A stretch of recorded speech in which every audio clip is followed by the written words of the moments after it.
Yo, what's going on, guys? It's Xelu. I'm like a weeb, but for everything. And I'm also your besto friendo. Jujutsu Kaisen has taken me on a wild roller coaster ride. It's crazy. It's really crazy. I underestimated it, and that's an understatement. I'm pretty sure when I first heard of Jujutsu Kaisen, it was probably from some manga fans tweeting out how they were so happy they were getting an anime adaptation. And I looked at the artwork from the panels they shared, and I was like,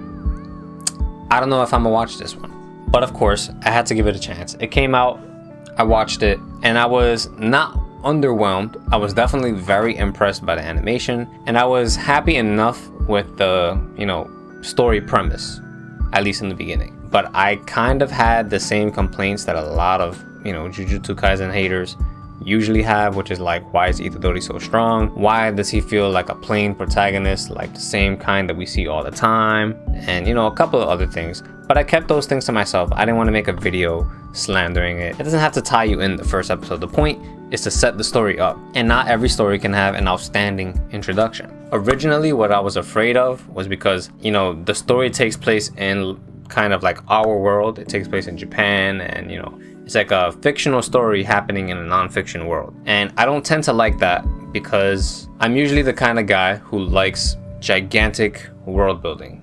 Think Hunter x Hunter, right? Completely fictional. They got the dark continent thing, like we got all these crazy mysteries, and we learn something new about that world all the time.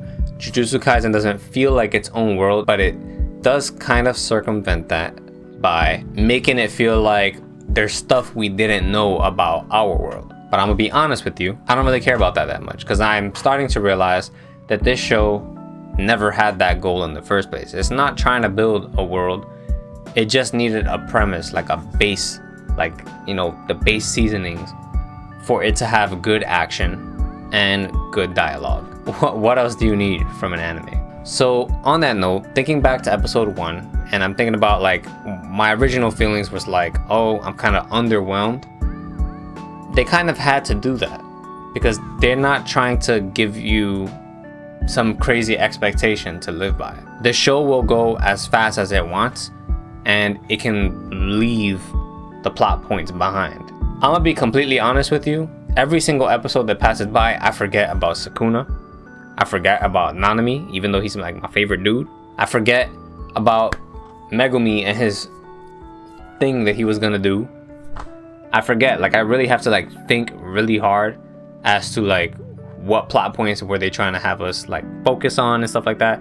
I'm just remembering the badass moments that are happening every episode. If I think back to my first reaction of that, very first episode, and that feeling of being underwhelmed or like the show is plain, I'm kind of glad that they went that route, because now I didn't really have any expectations of the show. I was just gonna watch it week to week and see what came of it. So the bottom line is that I've really had like a pretty unique experience with this anime that I haven't really gotten from anything else. And I've watched a lot of stuff, but maybe this perspective only comes from the fact that I have seen a lot and I'm always looking for a new experience. So it's kind of, you can take my opinion with a grain of salt. Talk to me in the comment section. How high would you rank this anime on your list? And tell me, what would you improve? What wouldn't you improve? Can't wait to hear what you guys come up with. And if you made it this far into the video, I think that means that you liked the video.